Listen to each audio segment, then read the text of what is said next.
Hey everybody, Dr. Shook here. I hope you're doing well today. What I want to talk to you about is just a few minutes. Today's Friday and I'm heading into the office. I just want to talk to you guys about Graves' disease. Graves' disease, there's a lot of confusion and a lot of people ask me questions about Graves on a daily basis. And the thing is most of the questions are about, they want me to talk more about it and teach more about it. And the reason I talk so much about Hashimoto's and not as much about Graves is just simply because in the population there's a greater number of people with Hashimoto's. That's more commonly what we see. But Graves' disease is also an autoimmune condition. Hashimoto's is an autoimmune thyroid condition. Graves' disease is an autoimmune thyroid condition.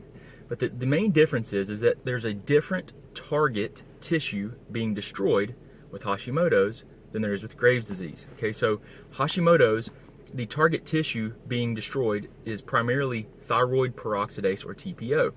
With Graves' disease, you produce antibodies, but these antibodies actually attach themselves to the thyroid cell receptors. And what that does is that stimulates the thyroid gland to make a tremendous amount of thyroid hormone. And that causes you to have high thyroid hormone output. And Graves' disease, unlike Hashimoto's, can be a medical emergency. Because with Graves' disease, you can have such a high production of thyroid hormone due to the autoimmune process that you actually go. So it looks like my signal's weak, guys. Sorry about that. Let's do this. I'm gonna start driving and I'll just talk as I go about this in a little bit more detail. But we're talking about Graves' disease. So, as I was saying, the main difference is, yes, it's an autoimmune condition, and it is the approach to it. A lot of people ask, well, what do we do with Graves' disease? Well, one thing for sure is that you have to have a primary care physician or an endocrinologist managing you, because if you go into a thyroid storm where you have a tremendous amount of thyroid hormone produced, that has to be suppressed. You have to be admitted to the hospital, and that has to be suppressed, or you can have a heart attack or stroke. So it is, that aspect of it is a scary thing, and it's something that has to be taken very seriously. So that's one aspect of it. But how do you support and try to improve and dampen that autoimmune process so that you're not having these symptoms, and basically how can you try and put it into remission? Like we work to do that with every autoimmune condition that we see. We want to detect the drivers of the autoimmune process, and then we want to remove them, and then we want to repair the damage that has been caused as a result of those. So it's kind of like a three-step process that we want to do. And that's the same kind of approach that we would take with Hashimoto's or other autoimmune conditions, because really the difference between autoimmune conditions is just the name, and it's the target tissue. So with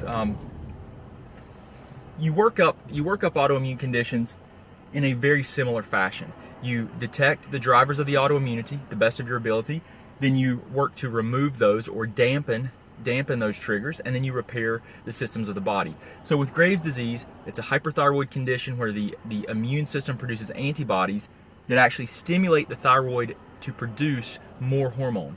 And it stimulates it to such a degree that it can become a medical emergency, and where you may need, if it's a thyroid storm, that's something that has to be taken very seriously, and that's a major problem. So one of the goals is obviously, how do you stop that? How do you dampen that process? And that's by addressing the immune system.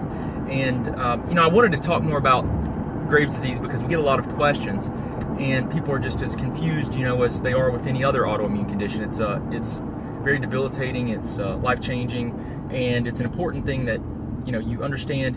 The primary focus needs to be on the immune system. And the goal is dampening the immune process by determining and working to remove the drivers of the autoimmunity. So I hope that makes some sense. And if you guys have more specific questions, I'll try to answer them. But really, we can try to simplify it like that by just saying, it's an autoimmune process. It stimulates the thyroid rather than slowing it down, as with Hashimoto's. And we have to address it and approach it in a very similar fashion, trying to remove the drivers of the autoimmune process, and then supporting healing of the body systems and the barrier systems like the gut, the brain, the lung, the skin, improving immune system regulation. Those are all really, really critical factors to, living with and dampening the autoimmunity. So I want to share that with you guys. If you guys like these videos and you want me to keep making these, then just, if you don't mind, let me know. Share it if you like it. If you guys don't like it, then I won't record any more like this. But let me know if you have any specific questions or comments, and I'll continue to try and give you guys shorter videos like this where we can go live and just in an attempt to educate you on things very specifically in a shorter period of time as I can when I have some time too. So I appreciate you guys, and I hope you have a great day, and just let us know if you need anything else. Thanks. Hey guys, Dr. Shook, thank you for viewing our videos. I hope they help you out.